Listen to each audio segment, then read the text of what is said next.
I'm Brooklyn with Block Party Quilt Co. And I love that it's springtime. We have all the flowers blooming. My friend gave me these from her garden. I wanted to show you how we are going to make this spring tulips table runner. We have these really fun like pastels, and there's this gingham from Lori Holt, which is just beautiful. And I am going to show you how to put together one of these tulips so that we can make it. But the main thing about these kits that is so fun is they come in a pre-cut kit. So this is how the kit looks when you get it. And I'll go ahead and open it up so you can see what we have. So all of our kits always come with the pattern because you can't make the kit without the pattern. But these ones are pre-cut. Let's look at what you get. So this is exactly what you would be getting when you purchase one of these kits. So here's our pattern. Set it down. And this is our backing fabric. And I always include a different backing fabric, so it's kind of a fun surprise. It always matches and coordinates with the rest of the kit. So we have our squares cut in all of our different tulip colors. We have a border strip, binding, and then the rest of the fabric is right here. So we have our rectangles and our background fabric. So in the pattern, it explains dimensions and everything you're gonna need. I won't go into depth on that here, but I am gonna show you how we're gonna make one of the tulips. So we have all these different pieces, and we're gonna start with this stem on the tulip. Now to do that, we actually are gonna look at the background piece. So we'll set these aside and pull off 2 of your white rectangles.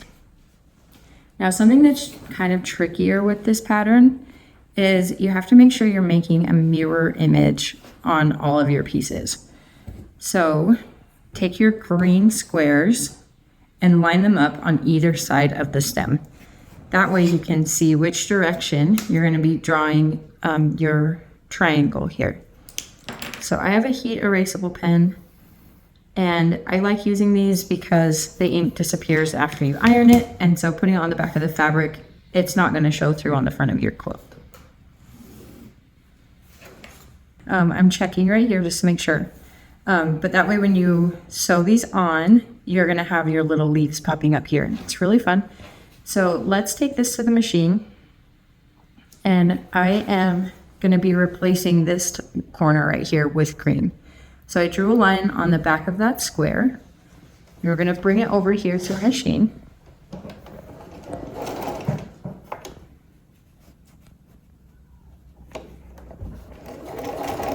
And sew directly on the top of that line that we drew.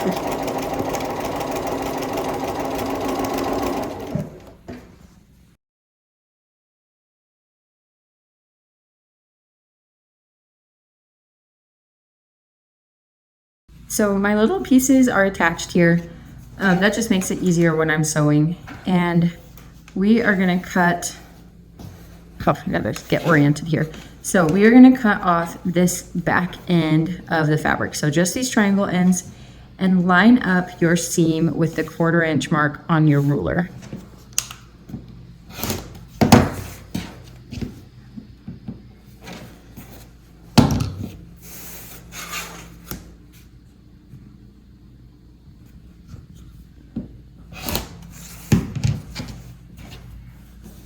And we're gonna flip these open.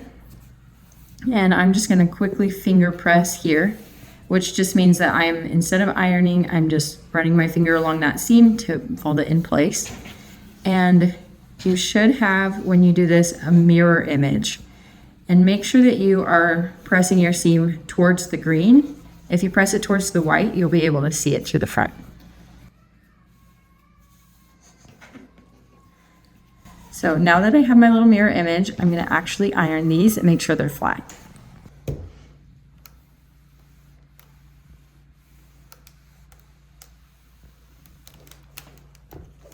Now that we have our pieces, these are actually going to get trimmed. So we're going to cut off the inside of these, and it's the same dimension as this stem, which again is listed in the pattern. So if you have something funky going on over here, which happens, you need to make sure that this block is square so that this corner is the same size as it was before you sewed on the green.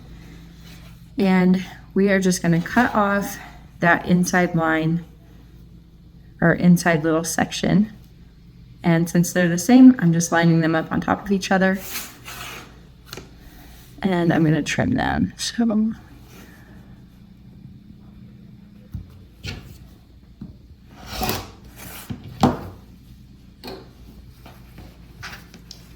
and then once that's trimmed, we're going to place the green on top and sew these together with the green in the center.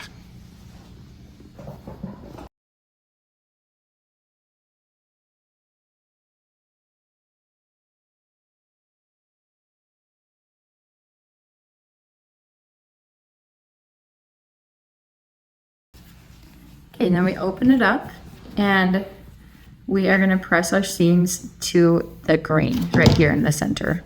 And that's again so that you can't see it from the front, but also when you're making any quilts with picture type blocks, you need to make sure that you're pressing towards the color, and that'll help the picture, which is in this case the tulip, stand out from the rest of the piece.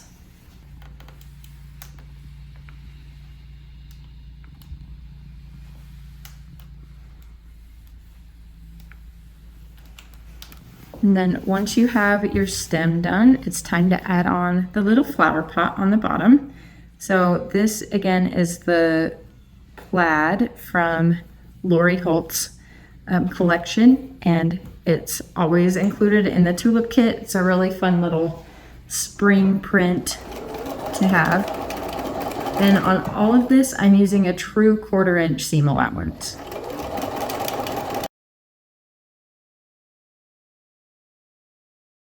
And then we'll press that towards the flower pot.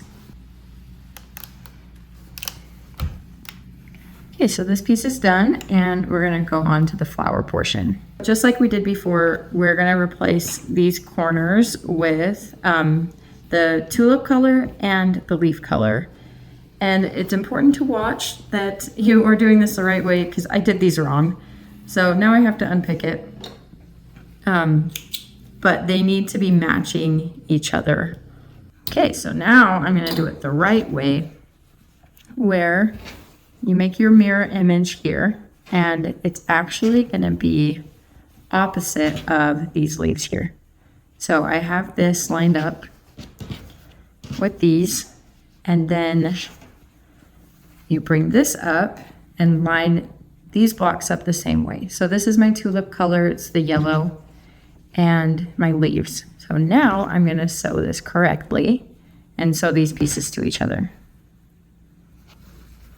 And I'm just kind of adjusting it to make sure that they're lined up correctly.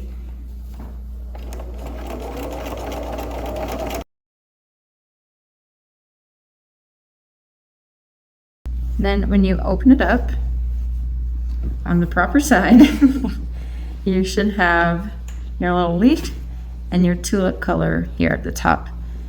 And before you can sew these on, you have to add the rectangle for the tulip color across the top. So I'm going to do that really fast. And as I'm going, I'm making sure that my seams are still tucked the direction that I want them to be, which is towards the grain.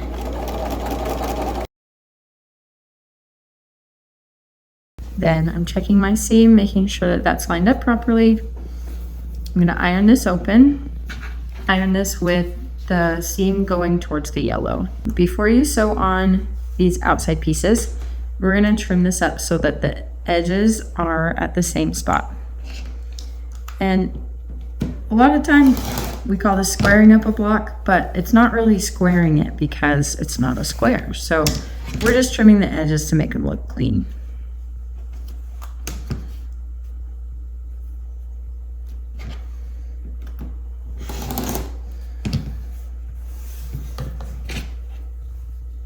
And then I'm going to take it over to my machine and sew these on. So you might be scared of your end point coming down really far, but if you see that, that's a 1/4 inch. So when we flip it and sew it, it's going to be flush with the bottom.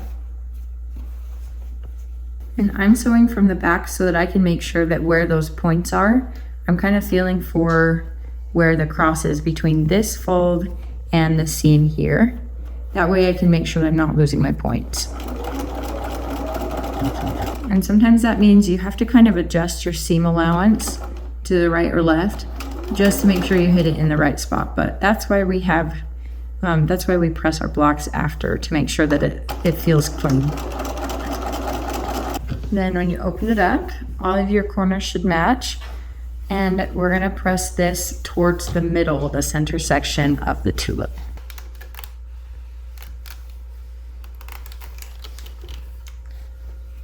And now we're gonna add the top of the tulip up here. So to make the tips of the tulips, we're gonna do the same thing that we did on these other pieces where we replace the corner with the white. This time we're gonna just do it twice. So I've done this side, and now I'm going to do it down here. And on these I like to pin it so that they don't shuffle around too much, and that'll help us keep it nice and neat. So I just pin anywhere around this square and it'll hold it for me.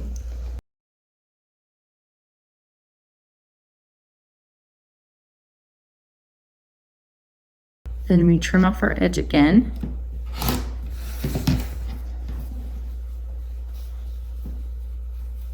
And when you open it up, we'll press this, but you should have about a 1/4 inch right here, and that will be tucked in your seam allowance on the next step.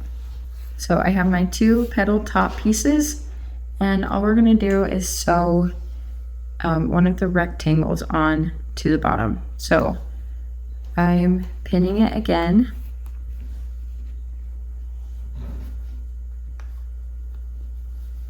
And I'm pinning on the pieces that I have points that I really don't want to lose the points. That is just going to help me make sure that I'm doing it right.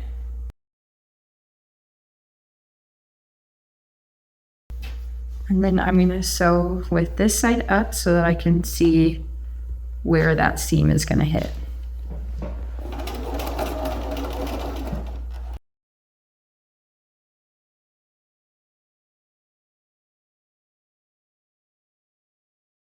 Then if you look close, you can see that my seam is either right on the cross of the 2 stitches or it's right beneath it. That way when you open it up, it's still going to have the nice little point that we want for the petal.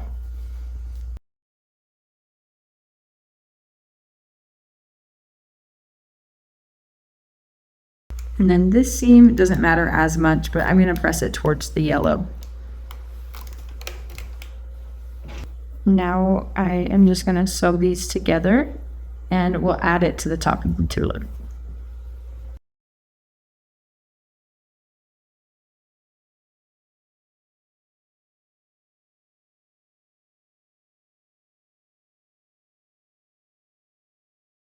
And here we have our little top. On this one, I'm actually going to press this seam open, and that's going to help it feel blended when we sew it to the base of the tulip. So add your piece to the top, and we trimmed it off down here at the bottom. So we're going to need to trim this again to the same size. So you can measure it and do that, or you can just eyeball it and check that it's the same. That's also something you can do before or after you sew it. I am just going to pin it on so that I stay in the same spot. I'm making sure that my center point of the petals is lined up with the center stem. And that's all I'm going to worry about on keeping it lined up.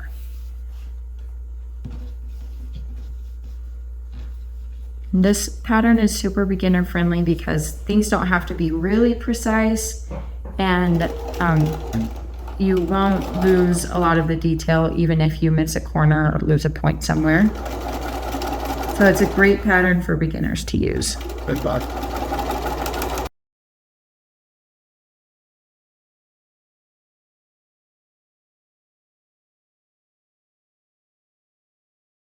All right, so once we've opened it up, we're going to press it again and then trim off the edges, and it'll be ready to go in your table runner with the rest of your tulips.